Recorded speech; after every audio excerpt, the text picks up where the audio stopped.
It's crazy to me that we did Cooper's Nest of what, like We crushed that. November and December, right? It was pretty much December. Because we came back. I don't remember how the calendar went this year, but when we came back from Thanksgiving break was when we started it. Yeah, no, it definitely Yeah. feels. It feels like a long time ago though. You know, I was giving kids advice to take AP English. Yes, I would buy. Grade. Now, when you're giving the advice, do they like do the reverse of whatever Sam says, or do they like listen to you? They might. I don't know. Harry's grade, grade 6, 9. You don't need to turn to it right now, but since you have a piece of paper, your prompt for Flannery O'Connor is page 12 of the big course syllabus. So if you look on page 12, it's halfway down the page, it'll say application and writing. Identify O'Connor's strategic use of rhetorical techniques and analyze their purpose in the development of her, bless you, overall argument in the short story. The life you save may be your own, or, in all caps, in boldface, a good man is hard to find. So you're going to choose one of the two short stories that you are going to write about. Please don't write about bows. Don't do a compare and contrast about bows, or just write about each story going back and forth, or put your difflet in like the other story and bring this one into a different one. Pick one story. I don't care which one you go with. I have no personal preference whatsoever. And it'll vary from year to year with how many people do the first one or the second one. I feel like last year, A Good Man is hard to find. More folks wrote about, but there's certainly been other years where it's been fun. So it makes no difference to me. Due date for this one, this is take home, this is turn it in. So we're going due next Wednesday, which will be February 13th. After you finish your essay, you can get your macaroni hearts put onto your little pink pieces of cardboard paper to give to mom or whomever. Give grandma a card this year. Okay. Take home essay, so this one's going, turn it in.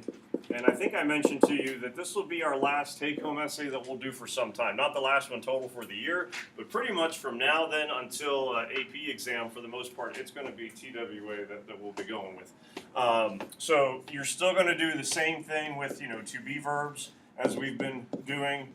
First, last sentence, body paragraph, nothing in the intro. Would want 3 examples.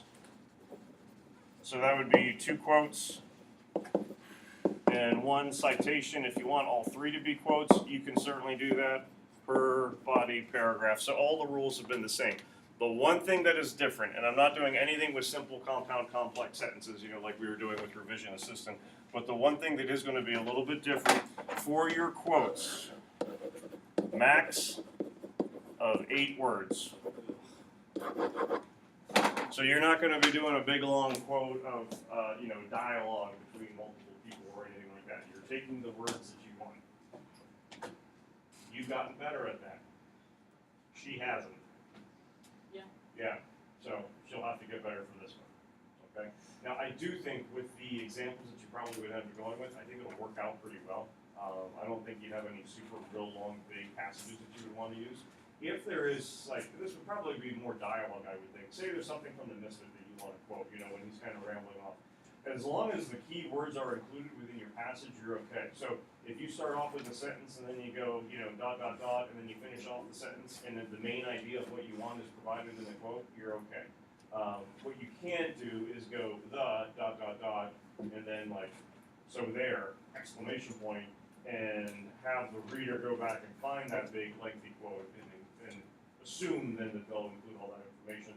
The words that you include in the quote would be the key terms that you want the reader to know about. So if there's something that you get stuck with, let me know if you need help kind of condensing it, but I think it'll probably be okay if we're going 8-word max. Per example, not 8 words per paragraph. It would be a max. I'm only do 2 words in this quote. I'm only do 4 words in this quote. That gives me 2 words here. I don't know if I can do it. Not worried about that. All right. Any questions about that stuff? You're busy. You're doing rhetorical analysis. That doesn't mean necessarily that all 3 examples are going to be a rhetorical device. I would say probably 2 of your examples would be, but the big thing with this prompt that you still have to identify is what's going to be an overall argument. So some of your quotes or your examples, your citations that you're pulling into your body paragraph could be validating why this is her overall argument, and then having the devices that go along with it. So don't worry about it trying to become where I have 3 separate little paragraphs working together. The whole idea for a nice fluid paragraph is that all the evidence is working together. It could be focused around one main example, but you would still have multiple quotes that would kind of help connect things. One thing that I think did come out nicely from your revision assistant essays, and I said this to you earlier after we finished it, your introduction, your intro body, or not intro body, but your intro paragraphs were much more developed. I think partially because you had to do the simple compound complex thing.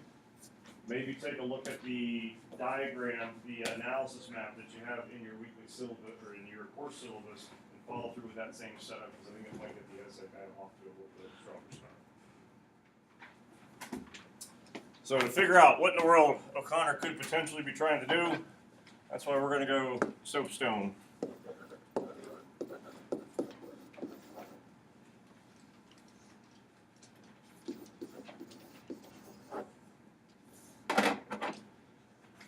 What's our first S?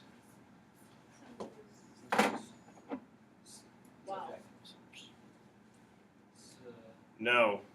Speaker. Yay. Oh. I really All right, so we can't say Flannery O'Connor, but what can we say about our speaker?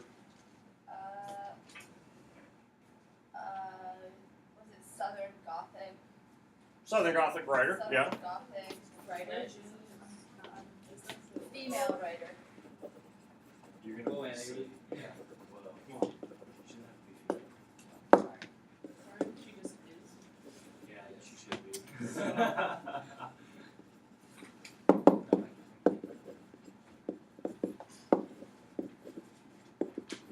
Okay, Southern Gothic, female, religious, devout Catholic. I would definitely include one more detail. Oh, Lupius. What? Lupius. Lupius. You mean lupus? Lupus. You want, That's what I thought you said. So you want. I want Sam to be on Hometown IQ, Oh my god. just to see what words come out of your mouth. And then like Emily be like, he meant to say Barbados. Barbados. Isn't the speaker how we address the author but not the author in the paragraph, right? I'm sorry?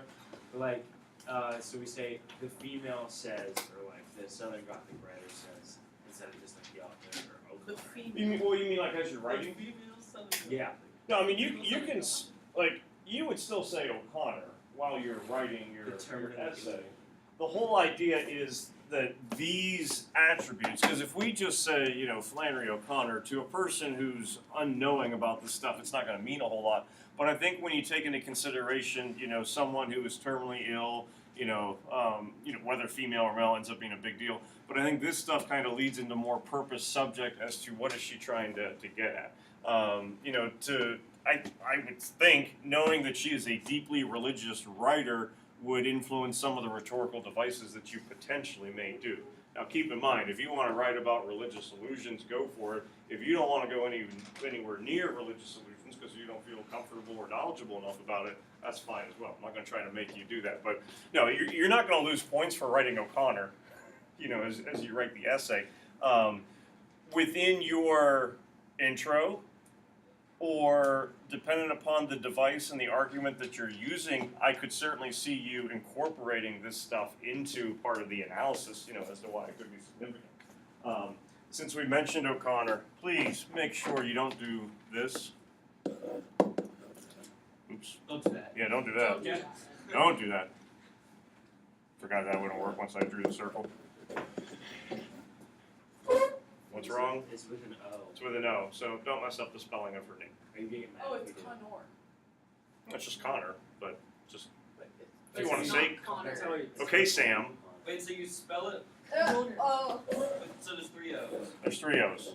Remember that later. One for We call every. you Sam because Sam never can tell any. Okay, that was just me. It was. And I'll deny I ever said this, but what do you not have to include at the end of your essay? Because you don't know it. In conclusion. Well, don't write that, but you don't have to have a works cited page. You would still do your citate, like, you have page numbers, but you don't have the publication information since I gave it to you as a handout, so you're not going to lose points for not having a works cited page. Why would you deny saying that? Dude, I really hope I get above the 7. Okay, occasion. When are we? Where are we? Well, we know we're in the South. Just about occasion. With an M. Yeah, I did. Occasion. Going for that Italian subtitles like we had in the video. Is that a D? I Is like this those. Sudden. South. I see South. I wrote it down as a casting too. What else? You sheep. That's a good one. You're a sheep. Well, yeah, that's speaker, but She's on her. well, but for time period, like South. What's our like rough decades? 20s. 30s. It's really 50s. Yeah, I thought it was the 30s, man. It was roaring 20s, man. So 1950s U.S. Yeah. What would be going on big picture? Civil rights movement. World War II has ended, so you do have like Cold War going on now. I don't think we're going to get a whole lot of that stuff kind of showing up, although I could see some things mentioned with it potentially. Maria, you said so segregation is certainly going on. Racism is part of the country. Is part of the country.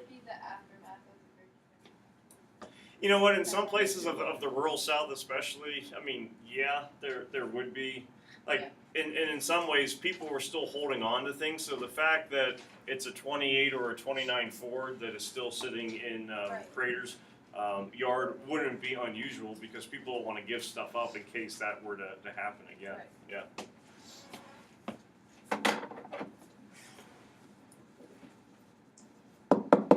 All right, what do you think, intended audience? Non-racist. Well, I think Southerners, possibly Christians and non-Christians.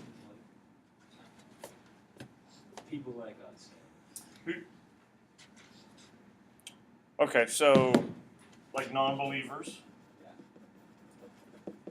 Do you get the sense that she feels that the majority of people reading her essay or her stories would be as religious as she is? No. Okay, so even if saying Christians, non-Christians alike, non-believers, or maybe, more Intense. casual, believers or followers.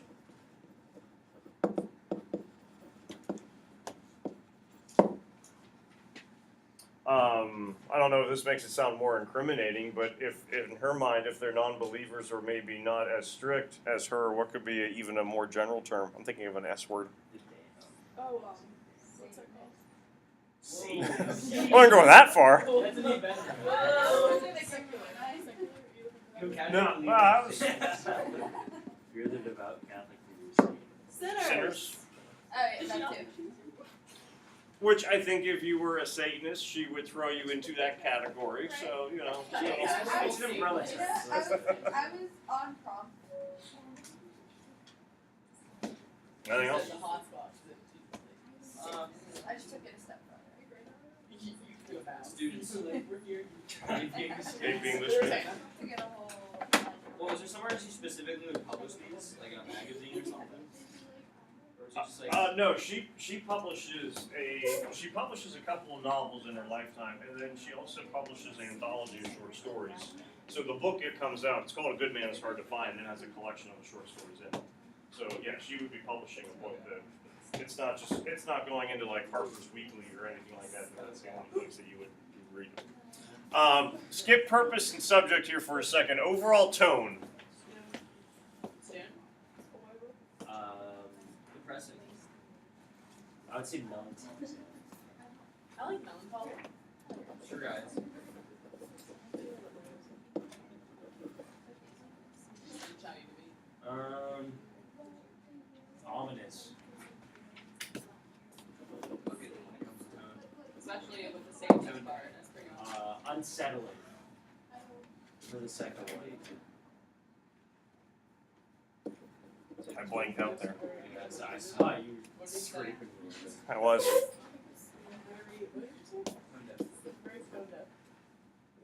Was it Psy? Or Psy Young? Science. Signal. Here, I beat you. Right. Yeah, I think those are all good. Now, for purpose subject, leaving these last so that you could identify a purpose, and remember we're going with a verb, identify a purpose and a subject that could like pair up. So since she is writing in such a cynical or unsettling, melancholy, ominous way to, you know, believers, casual believers, non-believers, sinners, you know, at a time when there's a lot of racism, a lot of issues going on, what could she be trying to do? Bring awareness. Persuade. Shame. Or persuade. Maybe Well, it would be the just past Is it tense. shame?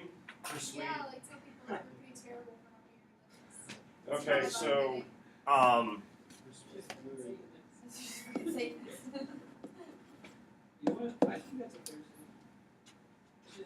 would there be a character from either of the two stories that you would think would embody the kind of people that she could potentially shame or like condemn? like the mystic, because he's saying I didn't do all these terrible things, but like kind of think that like yeah, then he does. Okay. It's like he's validating everything that he does. Okay. It's wrong. So shame, essentially shame all the despicable people that are you know, at the far end of the spectrum. So you wouldn't be looking at like maybe a casual believer, but at someone who has committed such a heinous act. Yeah, I mean, she's saying like people like validate doing, like people validate sinning. Well, looking at the first one, I don't know. That sounds a little edgy to say. Say What? it. Say it. Could she be trying to shame people with Whoa, say it. Whoa. with possible like intellectual deficiencies? Like with Lucy Nell? Yeah. No, I don't think so. Okay. I don't think. Or could she be trying to shame people who may think they're less people, like thinking like someone like Lucy now may be less human than them? Could she be trying to shame old like beliefs about people like I that? think she's trying to shame. Because I mean, she's just that lady's just kind of used as a pawn in that. Emily, do you have something to contribute? If you try to convert, like saying, like with the grandma, whenever it's her last moments. Hey, could you guys,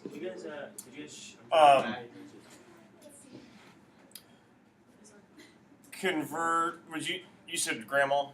Like as an example. Yeah.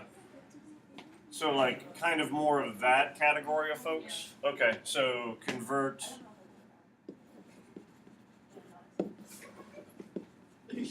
casual believers to You never know. more devout ones. We could kind of figure that out, how you would want to word it. You maybe along in converting, you know, not necessarily having to look at a change, but you could argue that she is trying to reinforce that whether you are someone like grandmother, I don't know if you would think the same thing would apply. You know, Maria, you were bringing up the misfit. Maybe Shiflet would be a better example of this, but you could kind of reinforce or remind people that what is a potential outcome, regardless of what you have done. Well, that one's pretty. That's going to happen no matter what. Yeah. But you know, grandmother has that moment of clarity. Shiflet has that moment where, you know, wipe the slime from the earth, and we don't know whether it means himself or maybe just the sins. But you know, the idea that reinforce that salvation is possible, but it is not. It's not guaranteed. Yeah. Yeah, more devout ones. Same. So you could kind of take a look at the idea that salvation is possible. Maybe not reinforce that salvation is possible, but not guaranteed. But you could argue that this ends up being maybe remind that salvation is possible, but not a given. And so the idea of the grandmother, if she were to be found along the side of the road, she would want people to know that she was a good old Southern lady. That's not enough to make that she's going to be saved, but she would have to actually kind of prove that she is a person worthy of it, and maybe that conversation ends up happening when the misfit's at the end. I think O'Connor Anything else? might be right. Like me as a person. If you're reinforcing that salvation is possible, but it's not a given, what does that also mean that exists within all of us? A chance for Holiness. redemption. Sin. So like both, that you could be you said redemption? Yeah. Okay, so you could be a person who ends up being redeemed, you could be a person who ends up being saved, or you could take a wrong turn and go completely the other way. So, There's a balance of human nature.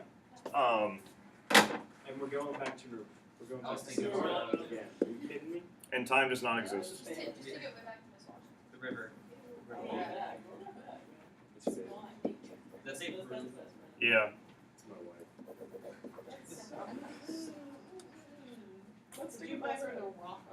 Where some folks run into problems, and I don't want to make it sound like therefore you get like a 5- on your essay, but where I do think that sometimes people will limit themselves, will go that O'Connor proves that good and evil exists in everyone, and I think you kind of get I kind of knew that, but if you are going with the idea that there is a balance, I think that's a little bit more assertive or could be a little bit more philosophical, sophisticated than just going good or evil exists. Could also do something where, assuming she finds it, where does grandmother find salvation? At the end of a bullet. I'll say at the end of a barrel. Not really the end of the bullet. Sad to say, I was thinking what Sam said. Every now and then, you and I have these moments where it scares me. Really? Yeah. I was just like, Maybe I'll be an AP English teacher someday. Foley and Sam today. Yeah. Well, he started off by saying, what did you Oh, say? he started. Lupius. Lupius. Lucas and then he said persuade. I Then think you I always use four that word. No pose. one's ever corrected me on that. Persuade. People just think you lose these. So if she finds salvation at the end of a barrel, that's a pretty unexpected place for it to be. And certainly it's very unsettling, and you could kind of argue cynical, but it's not maybe always the butterflies and daisies and rainbow kind of moment where yay, I found salvation, and it's not something that was necessarily given to her, but in a way she had to. Find it. I would even say, if I'm thinking more of an E term, Get hit in the face with it. Like, I don't know. I'm just trying to shoot twice. Fun intended. I mean, someone gave her salvation, so she was. I would say the misfit put her in a position that she could receive it or that she could earn it. Oh. She had to say, and again, this all depends upon your interpretation of the lines, but when she goes, you're one of my babies, you're one of my children, if you look at that as being like a moment where she is trying to extend grace to the misfit, then by her saying that, she earned it. If she had simply said, I'll give you all the money I got, boom, boom, boom, maybe she doesn't get salvation, but because she actually gives those lines, it happens. Some folks might argue that the misfit actually is able to find salvation by his encounter with grandmother. While others are going to go, but he shoots the lady 3 times. But you and again, doesn't have to be a good man. It's hard to find. Does Shiflet end up finding salvation even though he leaves the angel of God at the hot spot as he starts to drive off? You could do some things where no matter what you do after you have done such a heinous, terrible thing, you're a shameful, despicable person, as Maria's identifying, and you've taken it too far and you can't be saved. Maybe Shiflet does feel bad, but guess what? You went too far when you left, Lucinelle at the diner. Mr. King, for this essay, could you stick to one character or do you want us using multiple characters? I mean, you're going to stick to one story. Right. So I could see you writing an essay where, the grandma's the main focus, or misfit, or Shiflet. I think even if you focus primarily, you know, say you end up taking this argument that O'Connor is trying to convert the casual believers into the more devout ones. I would think if you were writing about a good man is hard to find, that screams grandma. Yeah. Now, while you're going over some things with grandma, I think the misfit would probably get incorporated in the little kids.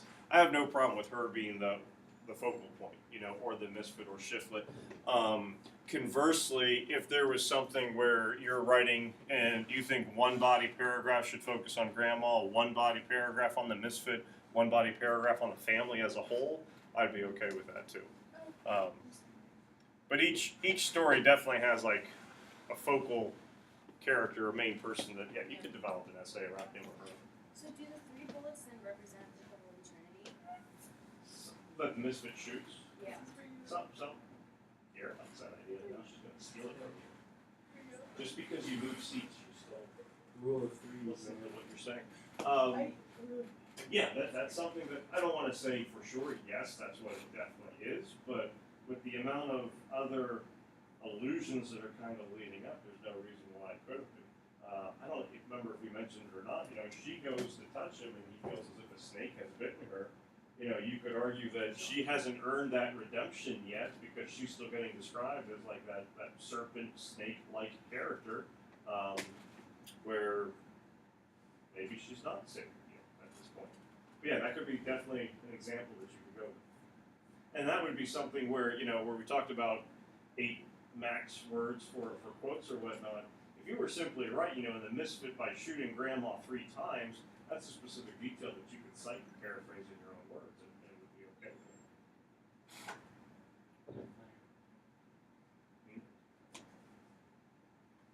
He really wants to read that. I'm in the Stop hitting him. what did I say? She's Irish, right? We got over that. I mean, her She's last a name's southern O'Connor. I mean, her last name's O'Connor, but Pretty she's, Yeah.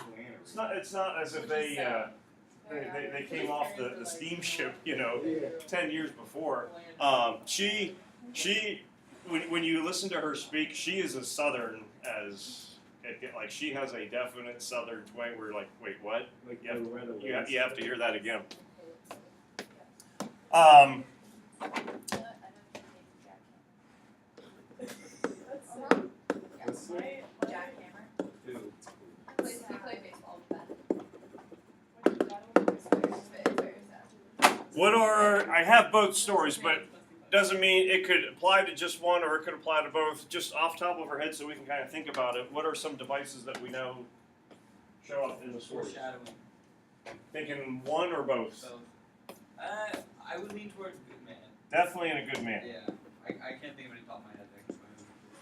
I think whenever they talk about like the possibility of running into the misfit or like all that stuff, that is like maybe There's a lot. Well, yeah, but that would be a good man. I keep mixing them up Yeah. because of the Second story. So yeah, we could run the misfit hearse-like, vehicle that he's driving in. They drive past 5 or 6 tombstones. They drive through Tombsboro. You definitely have a lot of foreshadowing that's taking place. You could argue that maybe there's some and Ben used the word ominous, I think, earlier when we were talking about tone. Sure did. There are some ominous lines, kind of like with The Life You Save May Be Your Own, that ends up being a little ironic. Like he's just a tramp. He's not someone to be worried about or to be fearful of. And I think you could argue, well, there's some foreshadowing that he's probably going to do something that's not good, you know, at that point. But it's definitely prominent within Good Man Is Hard to Find. Symbolism. I'd say both there. Religious. And, you know, with Life You Save May Be Your Own, keep in mind, you folks already wrote about some symbolism on a Google Classroom post. So if you want to go back to some ideas that you were mentioning about Lucy Nell Crater and Shiflet and things like that, you certainly would be able to. When we talked about having like 3 examples or whatnot, you know, if you were to go, well, Shiflet is a shifty character, obviously one of your quotes could be the introduction of Thomas T. Shiflet. Some of your other quotes or examples could be the way in which he shifts between good and bad. And Anna, you're talking about kind of focus on one character. Yeah. So I have the introduction of Shiflet, his name, as an example. I have a second example where he is showing some good qualities, and then he shifts to the negative. Those are my 3 examples in one paragraph. Yeah. You know, those things would work together. one of the other things that we talked about with the life you save may be your own was our phrase crooked cross, which we said maybe. I wouldn't quite go that far with, I don't think that'll be as strong an example. Could I, sorry, this is kind of off topic. Well, here, with just crooked cross, because two words have very differing connotations, but they're right next to each other, they juxtapose one another. Again, this could be one example. A way in which Shiflet comes off as being crooked could be a second example. A way in which he comes off as maybe having more redeeming qualities, cross-like, could be a third example. So if you go with something like juxtaposition, that doesn't mean you need 3 examples of the juxtaposition, but you need 3 examples to explain how this juxtaposition ties in with whatever argument you were going to do. Maria? Could it be that he teaches Lucina the word bird and then like he takes her away, like she's gonna fly away? Or is that like not? As what? Like could that be considered foreshadowing or symbolism that like he teaches her the word bird and then like he takes her away? Does it not really matter? Well, no, it potentially could. You would.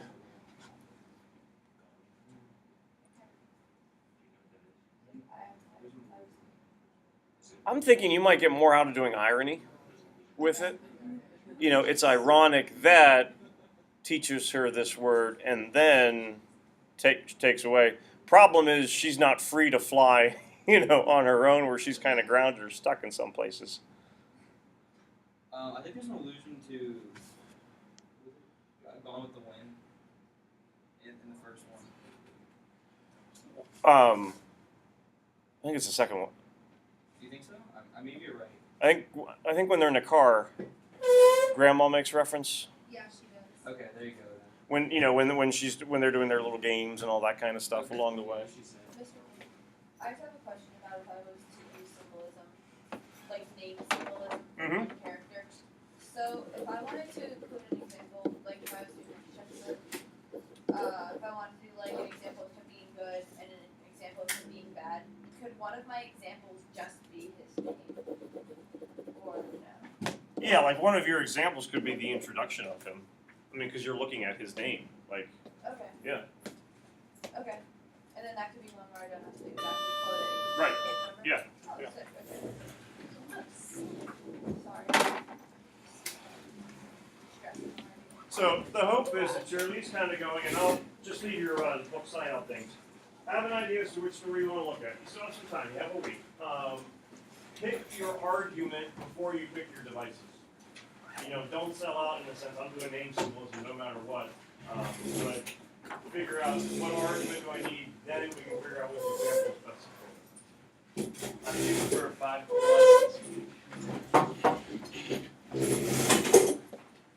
lessons. Let's shoot for a snowman. What? Shoot for a snowman.